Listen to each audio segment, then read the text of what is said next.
Hey everyone, Pugs here, and today I've got two good reviews lined up for y'all, Bubblestand and Ripped Pants.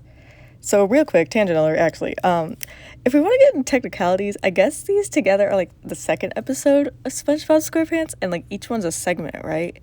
But like, I always say like that they're episodes, so should I call these like the fourth and fifth reviews? I don't know, I don't even number these, so I don't even know why I just went on this tangent. I don't really care. So the fact is, most of my reviews will be of 2 episodes to make things easier for both you and me. So yeah, that's that. I don't know why I just went on that tangent. And before I get started, I wanted to give a quick thank you to everyone who watched my first review. They got a lot more views than I was expecting, and I got a lot of good feedback from y'all, both here and on the forum, which will be plugged like always. So I'm gonna try and continue these the best I can. And yeah, so I think that's just about everything covered, so let's just get right into it. So for our first review of the day, we've got Bubblestand, known to many as a classic, myself included. And this episode really gets to the meat of the Squidward, SpongeBob, and Patrick dynamic, especially all of them as neighbors, which in my opinion is where the dynamic of them is truly at its best. Like, the Krusty Krab is good, but I think them as neighbors is better. Especially because, like, Patrick isn't really part of the Krusty Krab stuff all the time. Anyway, additionally, this episode also kind of establishes some more character traits for everyone in it. So we're introduced to SpongeBob and, to a lesser extent, Patrick's bubble-blowing hobby, as well as Squidward's iconic clarinet playing, which, like, honestly, I'm surprised that hadn't happened until this 4th episode, but whatever. And this episode is just simply really funny. The constant back and forth between SpongeBob, Patrick, and Squidward is endlessly entertaining. And the episode is packed with visual gags and a showcase of pretty much the best animation scene in the show at this point. Like, the visuals in this episode are really good, and I'll get back to that in a minute, but, like, it's just really good. The bubble blowing technique is one of, like, the funniest and most memorable jokes in the entire show, which is really impressive given this was, once again, just the 4th episode. And, like, the animation for the bubble blowing technique is just really smooth. And, like, I love all the little, I don't know, there's just a lot of character in that animation. Let's just put it that way. Patrick really shines in this episode, like, with his classic, you know, it's a giraffe type stuff. And I think the whole part where he's trying to blow a bubble and is failing is really funny. SpongeBob is really, once again, straddled between the line of adult and child with his lemonade stand-esque bubble stand. And, like, he's being a little burgeoning capitalist, you know? Sorry, couldn't help myself. And it's done excellently here, that straddling between adult and child. And I love how we also see what I like to think of as the beginnings of his troll personality, especially when he silently puts up his bubble lesson sign when Patrick is completely and utterly failing at blowing a bubble. I thought that was really funny. And as for Squidward, we finally get to see more of him in this episode, and while he was present in the first 2 episodes, he didn't really get to interact with SpongeBob that much, so now we're seeing their dynamic really blossom for the first time, and this is also the first time that we're treated to one of many Squidward freakouts, so that's nice. Something I noticed in this episode is that it uses a lot of quick cut gags. Like, it's hard to explain what I mean, but, like, think of, like, the beginning of the episode. Like, we've got SpongeBob standing outside, and then it quickly cuts to him making the bubble stand, and then later in the episode, when Squidward is considering trying to blow a bubble, SpongeBob quickly kind of just appears out of nowhere to tell Squidward to pay up. Like, I don't really know what to, like, call these type of gags. I just call them quick cut gags, because I don't really know what else to say. But yeah. And so I don't really know why the episode has so many of these, but I mean, they were all really good, so I'm not going to question it. The ending of this episode is also really good. It's nice to see Squidward quote-unquote win by making an enormous bubble out of his rage. But of course this goes to his head immediately, and so some universal justice has to be dealt with immediately. So the bubble comes back for a bit of payback.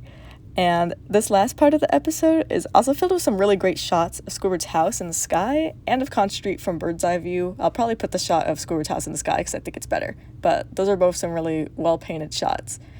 And SpongeBob and Patrick's reaction to, you know, Squidward being taken up into the sky by a bubble from awe to nervousness, especially once they wince and then run back to their houses, is just really funny. And it kind of shows that they might not be as oblivious as one would expect.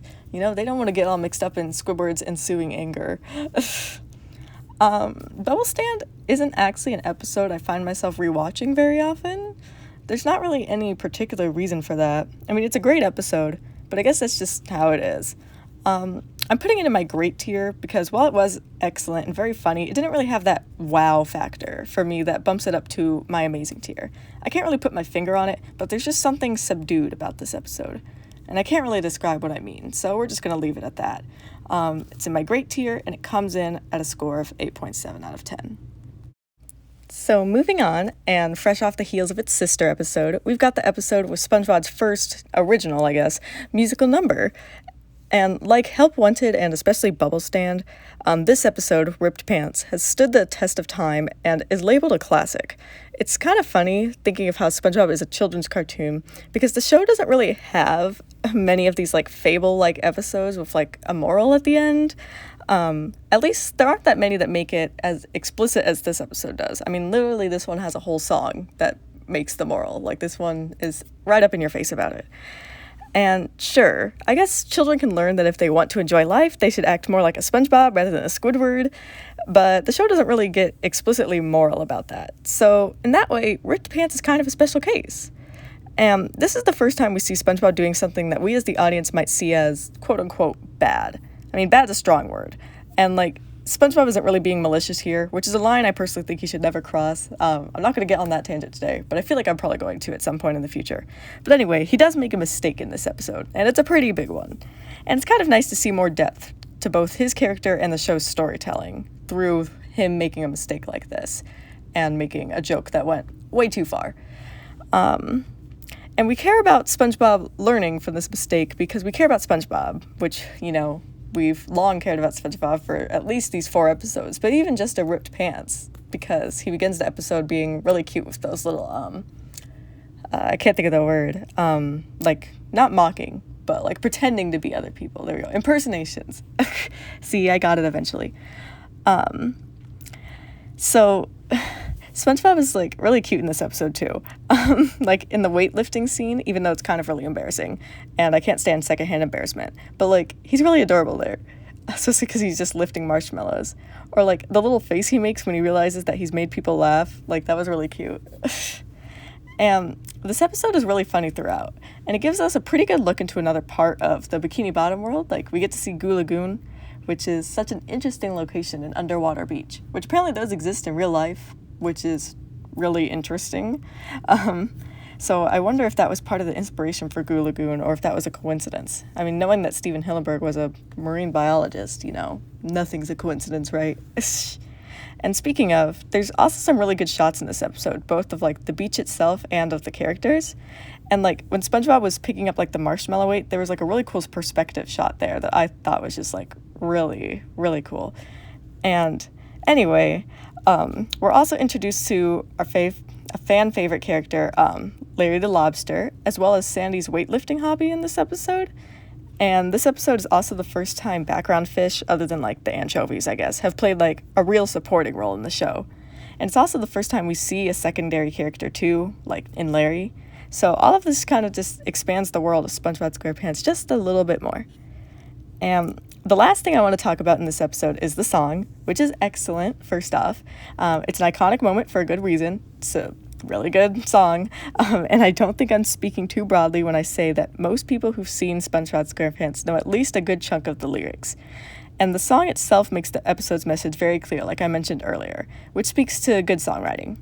And also, speaking of this song, a while back I heard a really good cover of it here on YouTube. It's in one of my playlists, so I'll like find the link for it and drop it in the description. But it kind of sounds like a boy band rendition of Ripped Pants, and it's just really cool. And speaking of finding versions of the song that I like, I just remembered that there's also this lo-fi remix version of the song that I really like, so I'll also drop that in the description. So, you know, if you're into boy band renditions or lo-fi remixes, then I'll have you covered.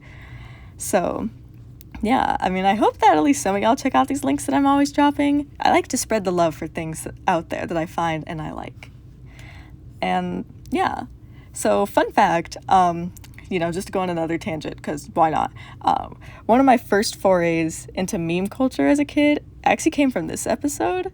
So probably around a decade ago at this point, like the lifeguard in this episode became a meme, like complete with impact font, top and bottom text, with really probably not hilarious jokes. And so I looked it up back when I was writing the review for this a few months ago, and it does have a Know Your Meme page, so I will be putting that in the description as well, just in case you didn't know what that meme was. Now you'll know what it is. And I remember one of the memes I had saved onto my computer was one of those, like, in Soviet Russia ones, so that tells you all you need to know about who I was a decade ago, I guess. So, yeah. And personally, I find this episode to be the weakest of the first 5, just to get back to the review. It's still a really funny and enjoyable episode, but it kind of drags for me a little bit, as I get tired of the ripped pants jokes a bit quicker than the Goo Lagoon goers do. So, yeah. And also, like, I'm not a huge fan of secondhand embarrassment. Like, I'll get into this at some point. I know I definitely did when I was typing these reviews, so there's some point. But, like, I can't stand secondhand embarrassment. So, like, especially once SpongeBob makes a joke that goes too far, like, I just, like, feel shame. And it's just not a fun feeling to just watch SpongeBob embarrass himself with this horrible joke. And it's just, like, So that's a little hard for me to watch. But, yeah. I mean, it's still a really good episode. So this episode kind of sits firmly in the great category for me, and it comes in at a score of 8 out of 10.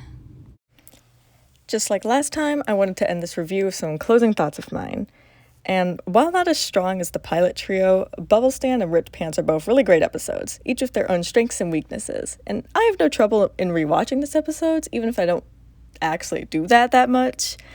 I guess maybe I have a little bit of trouble with Ripped Pants, given how I don't like secondhand embarrassment, but I mean, they're still really great episodes. And I guess before I get into the rest of it, sorry for all the stumbling over my words in this review. I think it might be because I'm recording in a new location that makes me slightly nervous. And I don't know, hopefully this won't be a thing that keeps happening, because my low-tech editing, aka free, means that I don't have time to go and re-record everything. I just let it be as it is. I guess that gives this video more of a podcast quality. I don't know. I'm just trying to find pluses and all these minuses, okay? So today's reviews were a bit shorter than what will become my usual as time goes on, given if I keep recording these, I guess. See, when I first started writing reviews on SpongeBob Mania, once again, will be plugged in the description, I was low-key embarrassed by how long they were, and I hadn't really gotten into the swing of things yet, so the reviews were a lot shorter than the ones I'm writing now. So the pilot trio was a little bit of an exception.